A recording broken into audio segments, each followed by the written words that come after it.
Well, I want to welcome all of our Atlanta area churches as well as all of our network of churches around the country, across the world. It's really a humbling thing to be able to join with such an amazing group of people week after week. I hope your morning has gotten off to a great start already. We've had a great morning of worship as we're jumping in today, and I'm excited to continue in our current series. I want to begin with a question, and here's the question I want to begin with. Have you ever seen an injustice in the world and you thought to yourself, why doesn't God do something about fill in the blank? Why doesn't God, you see something, you think, why doesn't God do something about that? We usually wonder this when we look around and we see something that seems absurd or it definitely seems not right. Like, why in the world is the only thing our two political parties can agree on is borrowing more money? Like, why is that?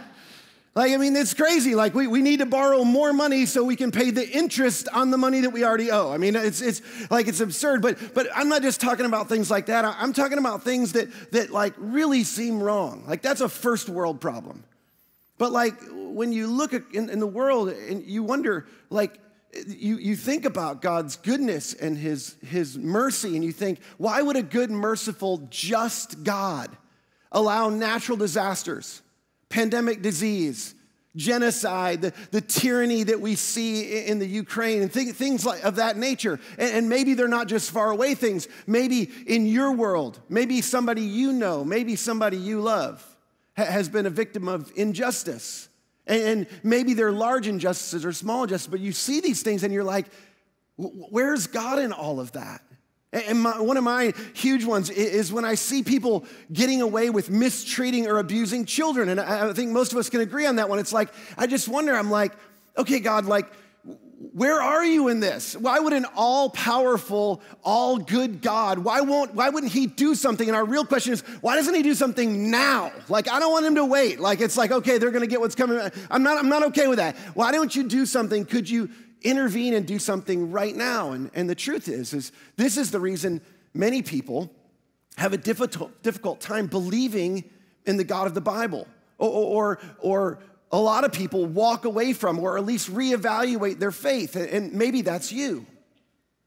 Today, we're continuing our series, The Fundamentalist. And if you haven't been with us, we've been talking about recovering the essentials of our faith. And the question we're attempting to answer is, what is the bare minimum? What are the core things that you can't be or you can't do without to be a Christian, the way Christian was defined in the first century? Like, we've been asking the question, like, what's essential?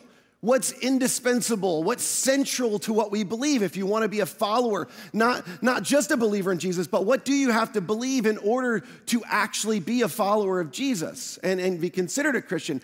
What's essential? And then what's peripheral?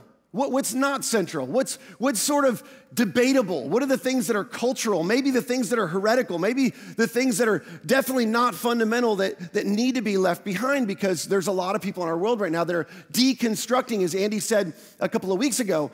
He said that when what's peripheral or debatable or cultural, when that becomes central, the Christian faith for a lot of people becomes untenable. And it becomes something that it becomes like a burden that's pressed on them that they can't bear anymore. And they're just like, if I have to take on all of those things, because all these things just keep getting layered on to what it is to be a follower of Jesus or to be a Christian, if all those things are going to get layered on, I just can't do it anymore. And we want to shed those things and walk away from it. So far in the Fundamentalist, we have a list of 3 things. We're 3 parts in. Today is part 4. And the very first one, we said, is central to all the other things. In fact, it's a reference point for everything else, and that is that Jesus is God's Son and our King. And interestingly enough, this is the only thing Christians have agreed upon since really the time of Jesus. I mean, a lot of the other things have been debated, but this is central. This is the core essential to our faith, that God sent his Son into the world. And he sent him to be our king, to be our leader, to be our ruler, to be the one that we surrender our lives to and to follow. In part 2, we talked about the fact that Jesus, when he came to illustrate and demonstrate what God's like. And this is really important, because you look around and you hear some stories and you hear people represent God, and you look at Christians in the world and you go, what is God like? And there's lots of representations, but the scripture says, in fact, Jesus said about himself, if you want to know what the Father's like, you look at me, you look at the Son. Well, that was in part 2. And then the last time we were together, Jesus defined sin. Number 3, Jesus defined sin as anything that harms you or others. And Jesus talked a lot about sin. And a lot of times we get accused of sin, or people get shamed or judged. And we're going to talk a little bit about this today for sinning. But Jesus was really specific about his definition of sin. And sin is anything that you do that's harmful to you, which is why he's given us the instruction he has, or harmful to other people. And following the way of Jesus is never going to be harmful to you or to the people around you. Well, a couple of months ago, Andy came to me and he said, hey, listen, I thought it would be fun for you to participate with me in this series. And I was like, I'm in. And he said, great, you take the reality of heaven, hell, and the final judgment.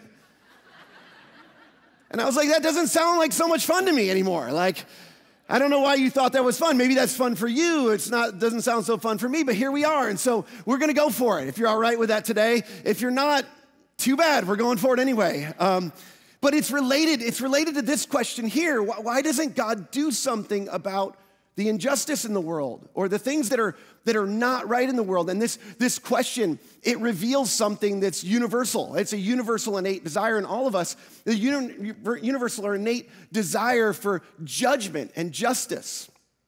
You've seen this. We've seen this recently in our world. Diverse groups of people are powerfully united, for better or for worse, around things they're convinced are not right.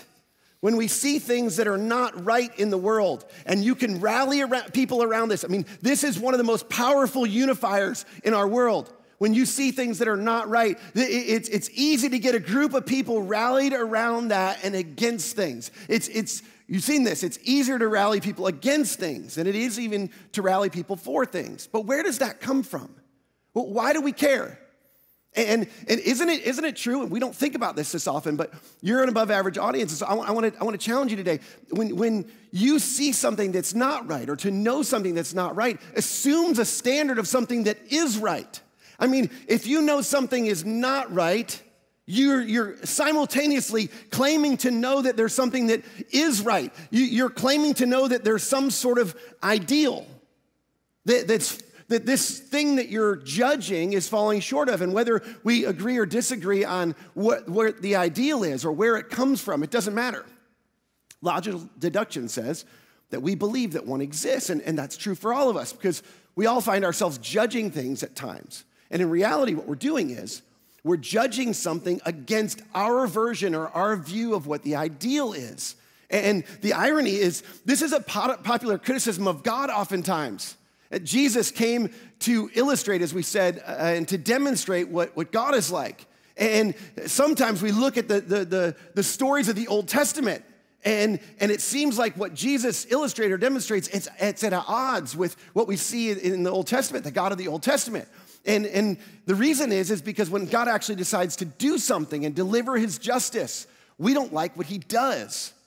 Or we criticize what he does, or we at least question what he does. And there's so many people who are like, I like Jesus in the New Testament, but I don't really like the God of the Old Testament. And we try to divide these things. I mean, a good example of this is the flood. And some of you don't believe that happened, but the story of the flood is a story that represents God in the Old Testament. And it actually, what it represents in the Old Testament, it represents God's judgment. I always have to think when I write judgment, because I want to put an E after the G. Judgment. It represents God's judgment, if you think about this.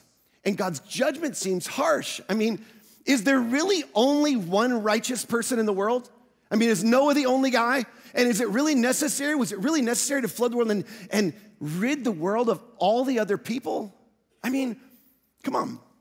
When you think about that, you think, why would a good God do that? But we want God to do something when we see injustice in the world. And the thing is we want him to do something until he does it to us, right? We want God's judgment, but we want it our way. And we want it against other people. We don't necessarily want it against us. Now, here's the amazing thing. The third story in the collection of stories in our Bible, at the very beginning of the scriptures, the third story at the beginning of our scriptures is about this very thing.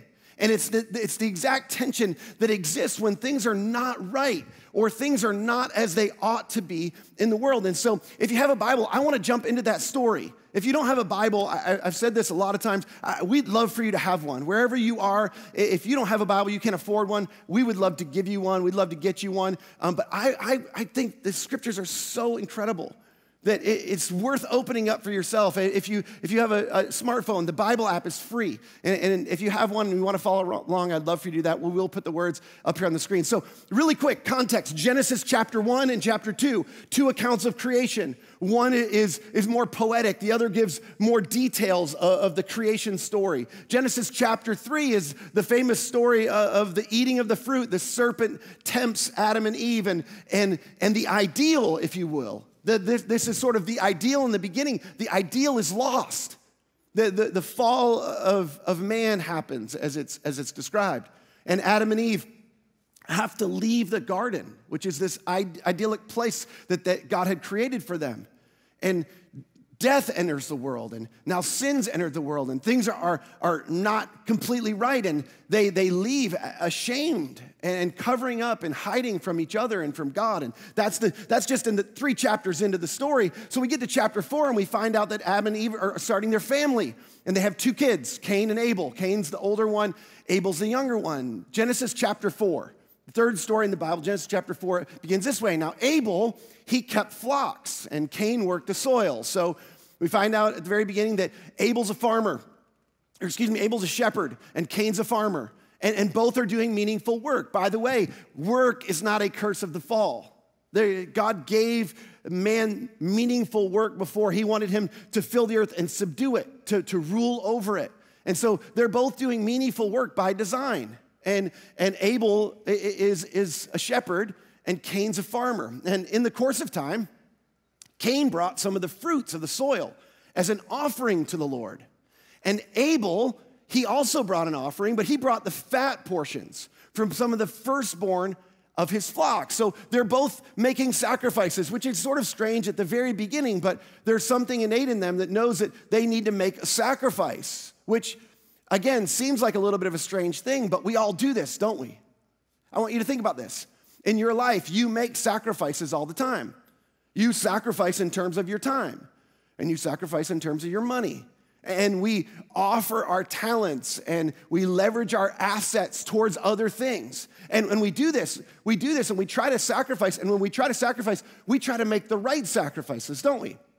You think about this, and this is a daily thing. Sometimes we do this consciously, sometimes unconsciously, but you're trying to sacrifice the right things and make the right decisions for the right reasons, sacrificing for the right people at the right time. And you're doing this because you want things to go well for you. You want things to go favorably for you. So we want to prosper. We want to make the right sacrifices so that we can leverage the resources that we have so things that will go well for us. And we see in the story that Abel is making a sacrifice. Now, I don't, you have to kind of read between the lines here, but basically what this means when Abel's giving his first and best to God, he's making God the priority of his life. It says that he brought the fat portions, and he brought the firstborn of his flock. Abel's basically going, my priority, the first and best of mine, I'm going to give first to God. I'm going to see God as the priority of my life. And Cain, he makes a different sacrifice. And what Cain does is he just sacrifices sort of his leftovers. And Cain actually keeps the first and best for himself. And in many ways, it's sort of the same sin as in the beginning of creation. He sort of decides, no, I'm most important. This stuff that I have, it's for me first, not for God or for others first. And so this is how Cain and Abel decide to make their sacrifices. So the story goes on, and the Lord looked with favor on Abel and his offering. Of course he did. But on Cain and his offering, he did not look with favor. So here it is. This is it. God.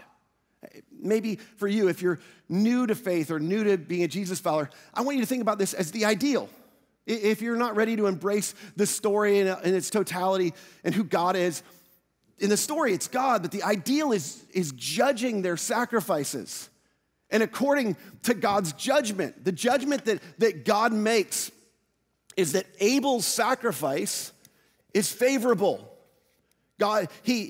Abel puts himself in a position where he can be favored by God, and Cain's sacrifice is unfavorable, which, just side note, and a little bit of a nerdy preacher thing, is I always used to get these guys mixed up, Cain and Abel, but you'll never get them mixed up again because Abel had the favor of God. That's why he was favorable. I got a little bit of applause on that one. He's favorable. So Abel, things are going to go well for Abel. He's got God's blessing, and his sacrifices are favorable. And even if you're not a Christian, you still believe that some sacrifices are more favorable than other sacrifices. You make some sacrifices that are unfavorable, and you sacrifice the wrong things, and things don't go well for you. And other times you sacrifice the right things and they go well for you. So obviously Cain, he doesn't like this. Cain gets very angry and his face is downcast, which is precisely what happens when you get judged, isn't it? When we feel judged, oftentimes we feel shame and we feel embarrassment when somebody calls us out. But that's vulnerable, and we don't want to seem vulnerable, especially when we're being judged, because that feels weak. And so with the corresponding emotion that's unvulnerable is anger. And so that shame or embarrassment, it often presents itself as resentment. And so this is what's happening with Cain is he's angry and his face is downcast and he doesn't want to look up towards God. He doesn't want to relate to God and the Lord. He comes to Cain and he said, "Why are you angry? And why is your face downcast?" Which, again, this is a strange thing. This isn't normal, but he's angry and he's downcast because he's being judged. That's exactly what happens when we're judged. And so Cain, he feels angry and he feels downcast, and God comes to him and he says, "Look, if you do what is right, will you not be accepted? And if you do not do what is right, sin is crouching at your door." He involves this idea of sin. If you do what's right, your sacrifice will be accepted, things will go well for you. But if you do not do what is right, sin's crouching at your door, and it desires to have you, but you must rule over it. It's sort of like, this is what God's response is. It's like, okay, Cain, duh. What'd you think was gonna happen? If you make the right sacrifices, and we know this, things typically go fairly well as they can go in a broken and difficult world, but things go typically well. But if not, if you don't make the right sacrifices, if you don't live in the right way, like you invite the consequences to your doorstep, is what he's saying. Like sin comes crouching at your doorstep, and here's the thing, these things will catch up with you eventually. They're at your doorstep, and you've invited them there because of the choices that you've made. Now, this is so important. There's sort of a subplot within the story. Cain's not just angry with God, and his face is not just downcast because of God. The sacrifice of his younger brother is judging him. The way his younger brother is living, the way Abel is living, is a tangible representation of the ideal way you should live, and the choices that you should make, and the decisions and the right sacrifices. And whether you believe these are two real people and this story happened or not, it doesn't even matter, because the story is exactly right. I believe the story because Jesus affirms it, but the human experience confirms it. Think about this. When your wife raves about how wonderful her friend's husband is, and he is, by the way, or when your kids talk about how great their friends' parents are, and they are, or when your boss highlights how competent your coworker is, and they are, you feel simultaneously, it says how insufficient, incompetent, or lame you are. And you may be, by the way, but this is how you feel, right? Isn't it? This is how you feel. Either way, we feel judged. And it doesn't feel good. And there's two options. The first option is we can be inspired by that. We can be inspired by the comparison that we sometimes think is unfair and it's something that shouldn't be made. But we can either be mad about that and be angry about that and feel judged about that. Or we can decide to be inspired and reach towards the ideal and stretch the best we can. Or we can do what Cain does. Now, Cain said to his brother Abel, he said, let's go out in the field. And while they were out in the field, Cain attacked his brother Abel and he killed him. See, you can either stretch towards the ideal or you can try and rid it from your life. And the Lord said to Cain, he said, where's your brother Abel? And Cain says, I don't know. He replied, am I my brother's keeper? And some of you didn't even know that came from the Bible. Am I my brother's keeper? Which is a phrase that's lived on into the world. It's sort of this, this isn't my responsibility. And the Lord asks this question. He says, what have you done? What have you done? Which this is a really important question. It's a question that's relevant for you and for me. And so what has he done? Literally, he's killed his brother, but functionally, instead of choosing to make a more favorable sacrifice, which was an option for Cain, by the way. It's not like he's completely out of favor with God forever. It's like you can change, you can course correct, you can begin to make the right sacrifices, favorable sacrifices. But Cain decides not to do that. Instead of doing that, he attacks and he eliminates the thing that represents the ideal that's judging him. And he destroys the judge because he resents it. We do this too. Maybe not murder, but when we see someone or are compared to someone who's a more ideal, whatever it is, than we are, we do our very best to discredit or to eliminate the judge. It's like, oh, wow, Tina's husband, yeah, he's thoughtful. He's a really amazing guy. Too bad he's ugly. And he doesn't make much money. And have you seen the car he bought for her? It's terrible. And he's a crappy golfer, too. Come on. You don't want to be married to Tina's husband. Do you? I think you got it pretty good the way you are. Things are pretty good here, aren't they? This is what we do. And, I sort of ingest, but the truth is it's easier to destroy or to tear down the thing we're being judged against than it is to pursue it, than it is to humble ourselves and stretch toward it and to prioritize it. And if that's all there was to this story, that's more than enough. It's more than enough for us today. But most people don't know what happens next in the story. In fact, most church people who've been around church their whole life, because the second part of the story is not what gets highlighted, but the second part of the story is the most important part of the story. God comes back and he says, listen, your brother's blood, it cries out to me from the ground, that's just a haunting phrase in general. He says, now look, you're under a curse and you're driven from the ground, which opened its mouth to receive your brother's blood from your hand. And when you work the ground, it will no longer yield its crops for you. And you will be a restless wanderer on earth. Now, as haunting as that language is, I actually read that and I go, wait, what? I think he's letting him go. It seems like Cain's getting away with it. Is anybody with me? Just think about it for a second. He's killed his brother and he basically just lost his job. That's it. Really?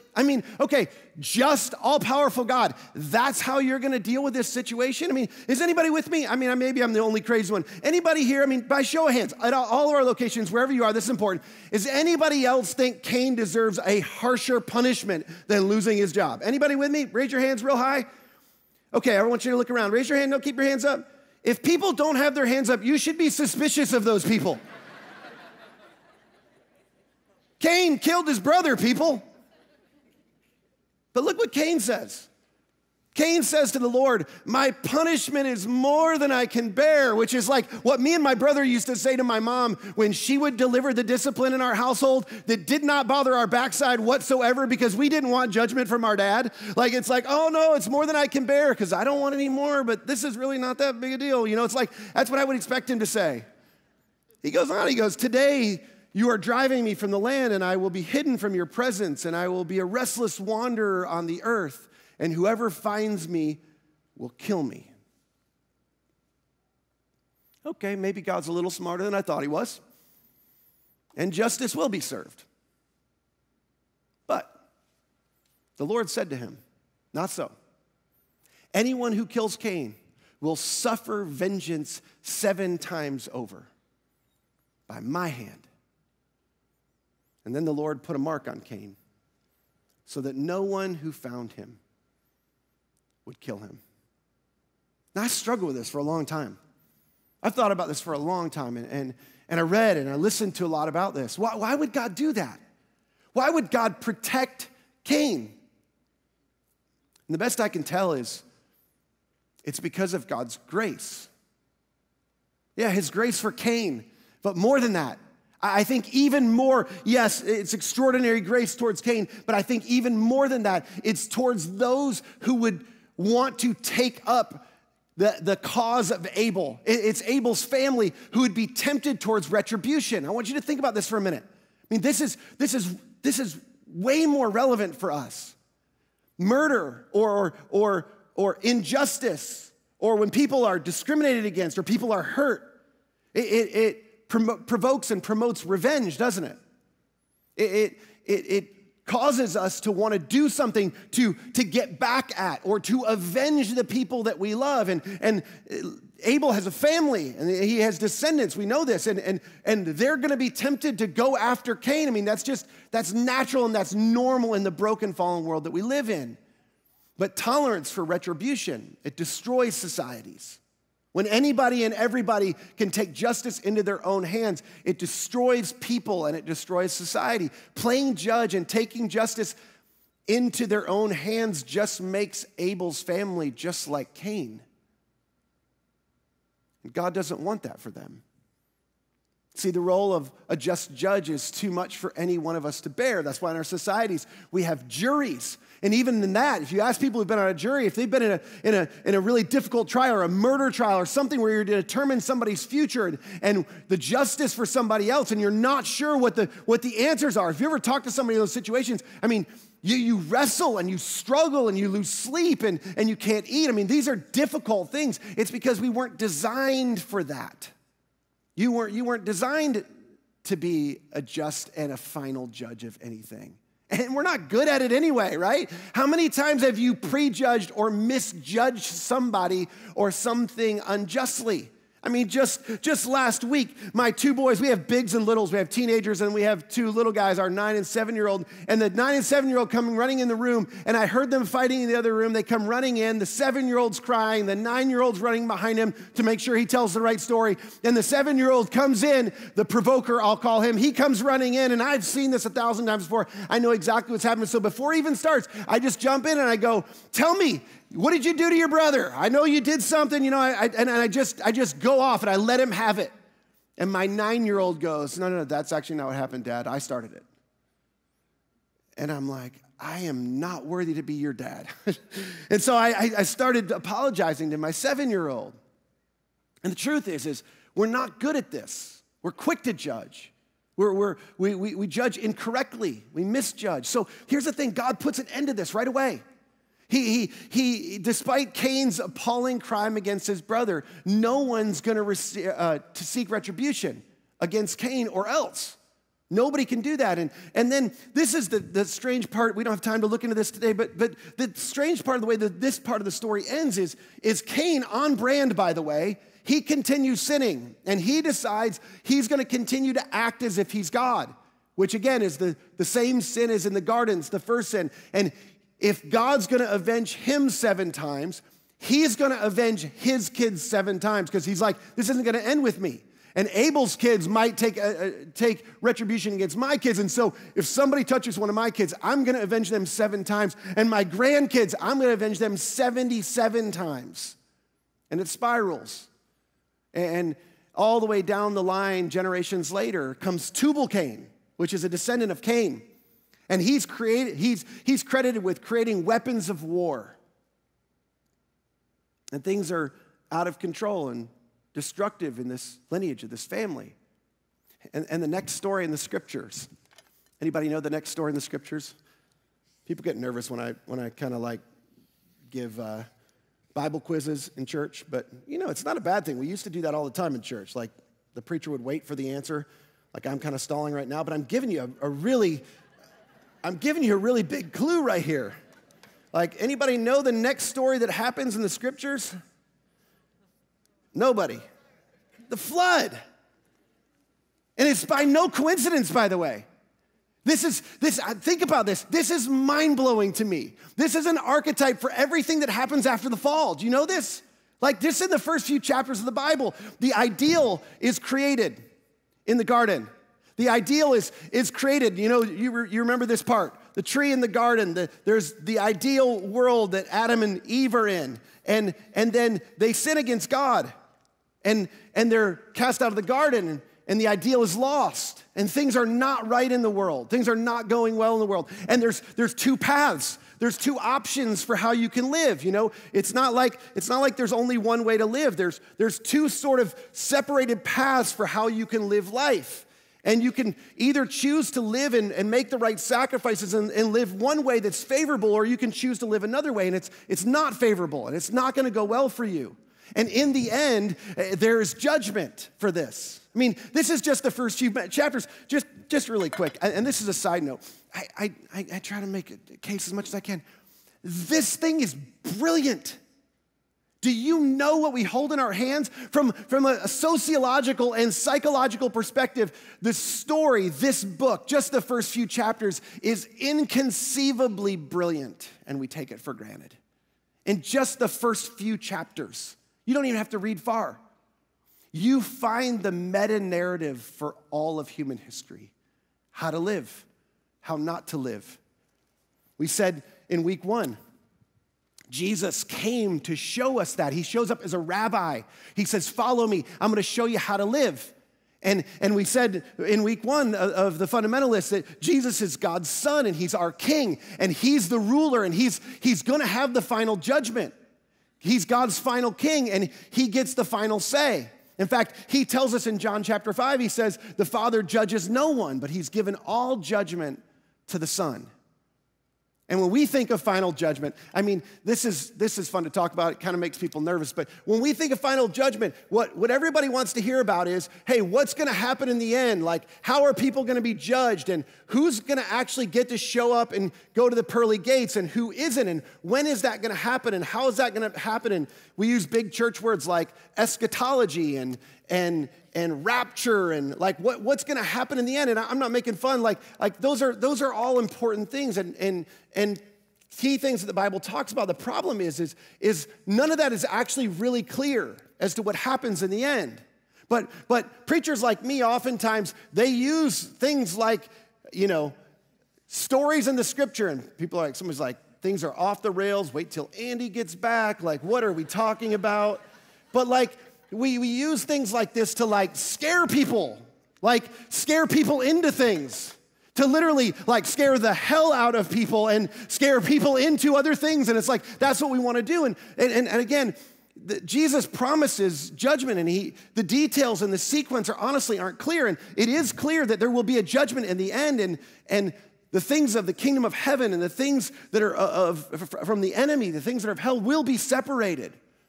But we don't know the details. We don't know when this will happen and how and for how long. And those are all things that are non-essential, that we get fixated on. Here's what is on the fundamental list. What is on the fundamental list is that Jesus, he promises justice in the end. And he invites us to trust him in the meantime. Jesus promises justice in the end. Justice will be served. All will be made right. And in the meantime, he says, will you trust me? Will you trust me for how to live this life? How the proper way to live out being my follower in this world, in a broken world, the best way, the best possible way for things to go well for you, things to go favorably for you. And we're to live in light of this promise. You see, this same temptation that existed with the first humans, this is going to be one of my most fun drawings. It's going to be a hard one, but the same temptation that existed in the beginning still exists in the world. I mean, we think of the stories of the Bible as these old Bible stories, and they're archaic, and I mean, did any of that stuff really happen? And, we saw it on a flannel graph, and now somebody's drawing it on a chalkboard, and that's all a little bit strange. But we hear these stories in the scriptures, and we wonder, like, does that really exist, and does that really matter, and does that really relate to me? But the truth is there's still an enemy. And there's an enemy that's tempting us. And he's tempting us to put ourselves first, to put yourself first in every situation, to not trust Christ in the way he's asked you to live and the way he's encouraged us to live our lives. And he's asking you to trust him. Jesus is asking you to trust him, but there's also an enemy that he's come, and Jesus said he's come to steal and to kill and to destroy.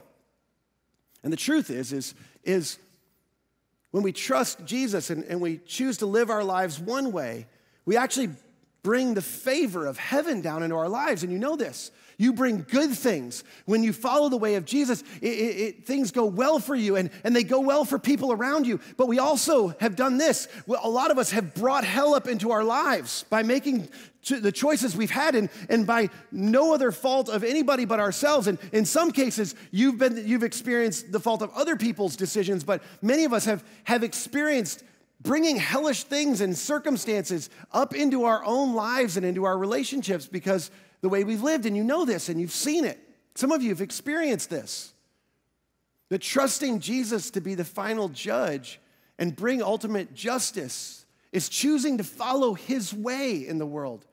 Choosing to follow the way he taught us to live. And in fact, Jesus taught us all sorts of things. He taught us not to return evil for evil. He taught us to turn the other cheek. He taught us to be generous. He taught us to go the extra mile, to love our enemies, to pray for those who persecute us, to put others first, to live for later as if we really believe that he's going to bring justice and that there is eternal ideal waiting for us one day. See, trusting him to bring justice to all things is not doing nothing. There's all sorts of things he's taught us about how to live our lives. But, as Apostle Paul tells us, we must all stand before Christ to be judged one day. We will each receive whatever we deserve for the good or the evil we have done in this earthly body. This isn't to torture, to torment, or to terrify anybody. It's to encourage us, to provide hope. Nobody gets away with anything. Everyone will give an account. Which at this point, this is where people try to scare people. The truth is as Christians, for eternal salvation, we're going to be judged on the basis of Christ. In fact, that's what we're going to talk about next week in part 5. It's all about that. But the truth is, we will still all give an account for how we've sacrificed and prioritized and followed and chose to trust him in the meantime. Each one of us will give an account. Recently, I went through a really difficult thing, and it wasn't, very public. It's actually a really personal thing, and I had a friend, I had a good friend that I trusted, and I, years ago, invited him into a circle of friends, and it's a circle of friends with people that I trust, and we share things with, and in that group, we have meaningful discussions about how to lead church, a group of pastors, and this friend decided to betray the confidence of the group, particularly to betray me, because I invited him into the group. And it cost another friend of mine significantly. Like all sorts of terrible things were said about this person. And I was mad because I feel like, hey, I brought you into this group and now your decisions are hurting somebody I care about and somebody I love. And it consumed me for weeks. Some of you have experienced things like this. In fact, it bothered me more than the person that he targeted. It just consumed me. I actually, full confession, I didn't plan to tell you this, but I drafted several posts. I was ready to go public. I was going to go after this person, and I got enough followers, people are gonna know. I'm gonna take this on. And then I was reminded, he's gonna give an account. but so will I. And it's not mine to judge. I'm not a just judge. I don't deliver justice rightly. This is important. You don't hear anything else. You will not be rewarded. We will not be rewarded for how well we judge other people. But we've gotten good at it as Christians, haven't we? You're not going to be rewarded for that. Only the one who made the ultimate sacrifice has earned that right. You see, when God's final king came into the world and he decided to come and deliver his justice, which is extraordinary. He came into the world and he said he came to serve. And he came into the world, he said, I'm a shepherd, and I'm the good shepherd. And instead of exacting his justice, he delayed it. He chose to delay his justice. And he delayed his justice so that everyone who hadn't lived properly, who hadn't made the right sacrifices, who hadn't made the right decisions, who hadn't lived perfectly, who hadn't experienced the things of heaven that could go well for them and favorably for them in life, that have pulled hell up into their lives, those people would have the opportunity to turn to him and receive his sacrifice. And he called himself the Good Shepherd who came to lay his life down for his sheep.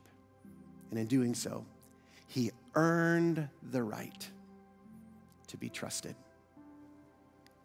Fundamentalist number 4, Jesus promised justice in the end, and he invites us to trust him in the meantime. Let me pray for you. God, I just pray that we get this one. Oh man, we need this so bad. We need to remember this.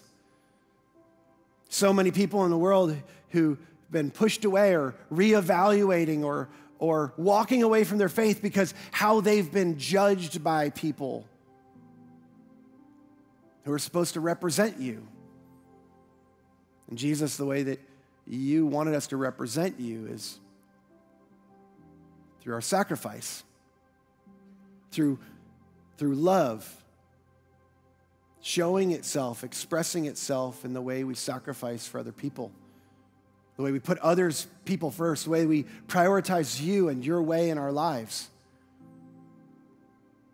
We're grateful that your ultimate final judgment of us is secure with us because you judge us by the sacrifice of Christ. But for those of us who call ourselves Christians, I pray that we would wake up to the fact that we will still give an account of how we live our lives. One day we will stand before a judge. And I pray that that wouldn't cause us to shrink back in fear, but it would motivate and inspire us to stretch to the best of our ability. We won't be perfect, but to stretch the best of our ability towards the ideal. And want to look forward to and live toward that day when you return. And you make every wrong right. And you set everything in its right place.